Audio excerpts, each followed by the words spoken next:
Hey everybody, I know we're enjoying our summers, but school will be here before we know it. I want to talk to you guys today about Google Classroom. I held some professional development activities during the school year last year to sort of introduce Google Classroom to teachers who are interested. What I want to do in this screencast today is show you how to log in and how to do some of the different things that I did with Google Classroom last year. Talk to you a little bit about some things that I know some of our other teachers on campus did in hopes that more teachers will start using Google Classroom and start seeing the benefits of using Google Classroom. So to get started, you go to classroom.google.com. Mine, I have lots of Gmail, so it's going to ask me to log into my school one. You have to use your school email address to log in. We all have a Google Classroom account set up, and so all it is your school email address. The first time that you log in, your password is going to just be password. It will prompt you to change that as soon as you log in. Once you are logged in, your screen will look like mine, minus the box over here with the English 4 AP on it. You will have nothing. So this is the starting screen where you're going to create your classes.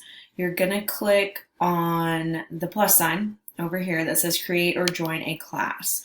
So I'm going to create a class so that you can watch me do that. I'm going to call this English 4. I'm going to give it a section number, so I'm going to say it's second period. And click create.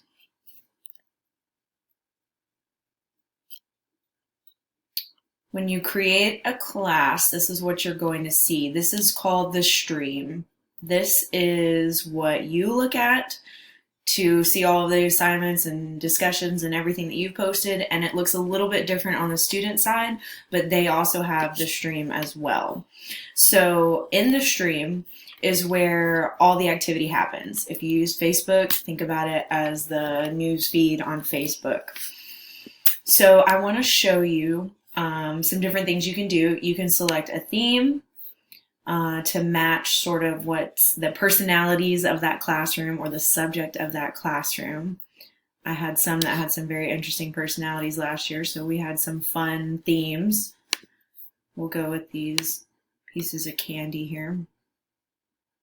So that just changes your colors and stuff, and the students will see that exact same color. You can upload a photo. I have a picture of myself and my family there. That's what's on my Google account. Okay, so let me talk to you about some of the things that you can do in Classroom.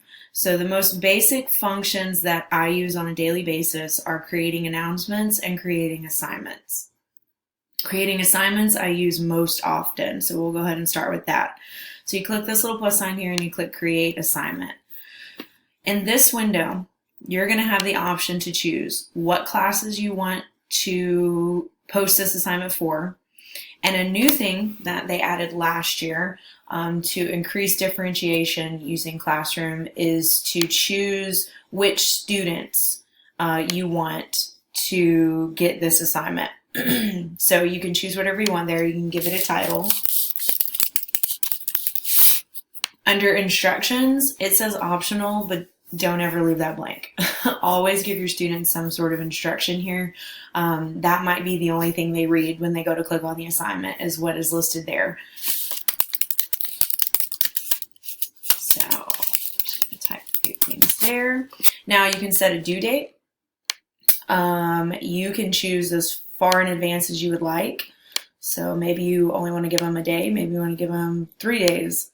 Choose a date. The time is also optional because I teach seniors. I'm training them to get ready for the college life, which means everything's due at 11:59 p.m. So unless it's an assignment that I want due before they leave class, it's always due at 11:59 p.m. You can set topics. For instance, if you're doing a particular unit, you're in world history and you're doing a particular war, and you want all your assignments that are under that war to be in that topic, you can create that topic there. These are the best buttons in the world right here. So you can attach something directly from your computer. So you have a Word document, you have a PDF, something like that. It's on your computer, you can upload it. You can also add things directly from your Google Drive, which is where I add most of my documents. You can attach a YouTube video directly to your assignment, and all you have to do is search here for something. So say I want, what videos? We have read stuff about the potato famine. So I want to add this video about the potato famine in history from BBC. And I can just click add, and now that assignment's there. It's actually embedded into the assignment that you create. You can also add a link. So if I open up another window and I want a link to a website about the potato famine, like history.com, can open up that link, copy it here, and then paste my link here, add it, and then now I also have a link embedded there. So once you have all those things done, you can do two things. If you're ready to assign it to your students, you just click assign right here, and you're good to go. If you want to schedule it to be posted at a certain time, then you can change the date here and the time, and you can schedule that, and it will post at that time. And you don't ever have to go back to it. And it tells me it's scheduled to tomorrow. What you can see up here is your saved posts. You can click on that and you can edit that just like you did earlier. Instead of scheduling, you can also just save a draft, and it'll be up here, and then you can post it whenever you choose. Okay, so that is, let's do this.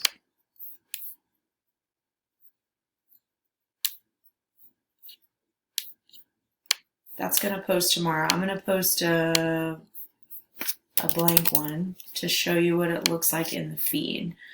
So once it's posted in the feed, you're going to see it has this icon. It's always a clipboard. It tells them it's the assignment. On your teacher end, it's going to tell you how many have done it and how many haven't done it, which is a good way to just daily in class to just click on it. Who's done their assignment, who hasn't done their assignment. You can remind them right then. The other thing that I use often is the announcement. So if I'm going to create an announcement, that is when the students don't need to do anything. It's just to get information to them. I teach all the seniors, so I constantly have to get senior information to them, like cap and gown pictures tomorrow or next week. And I can say I want to post it to all of them. I post it. It looks different because it doesn't have this assignment icon on it. It's just kind of blank, but it gives them an announcement. Students can just read it. They don't need to do anything with it. Okay. One of the other cool features that they have is that you can create a question.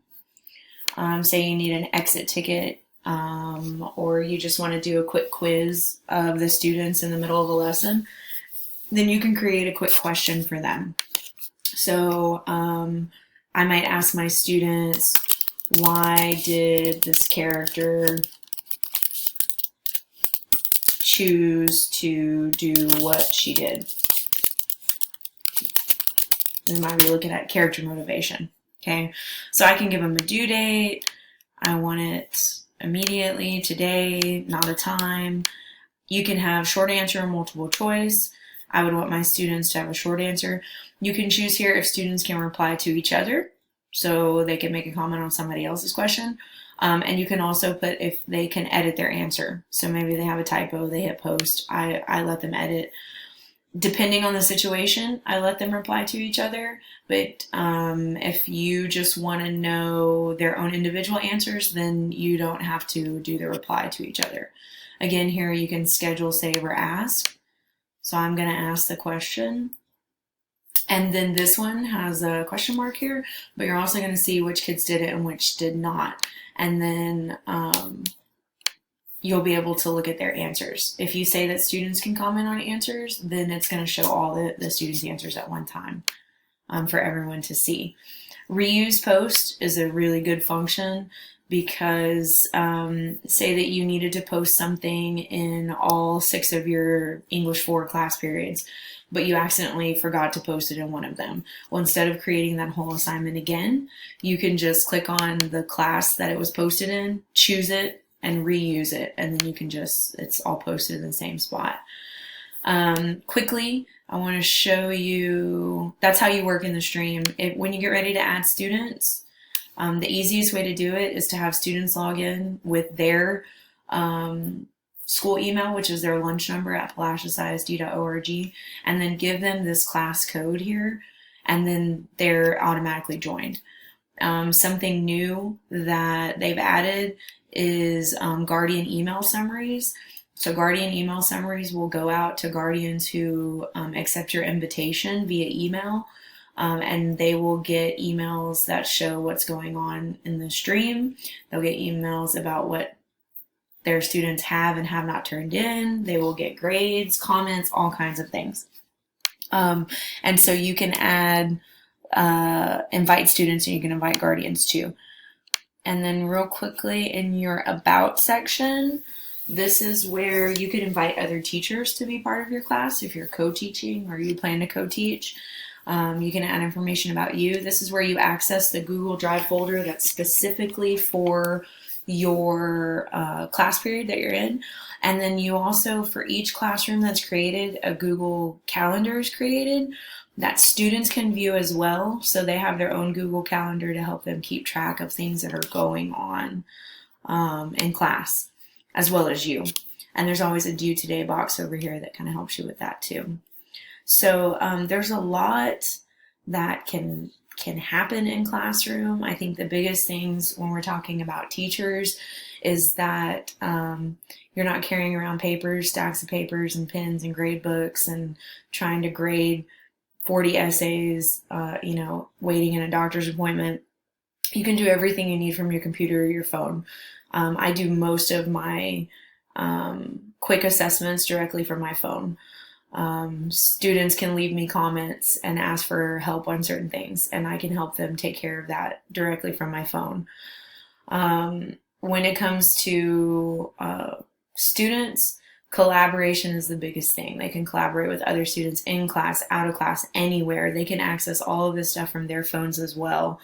And then it just adds a new level of technology that they may not be used to, where so much collaboration can occur. And it doesn't matter what class you teach, there is definitely a way that you can use Google Classroom. One of our math teachers just recently, right before school was out, decided to use Google Classroom for summer assignment information. So she uploaded each recorded lecture that she did over the sections for the summer assignment, so students could watch those lectures while they were preparing for their summer assignment. There's just so many ways that you can use Google Classroom. So I hope that as the new school year gets closer and closer, that you will sort of take the dive and try out this new platform for enhancing the education of your students and lessening the load on yourselves.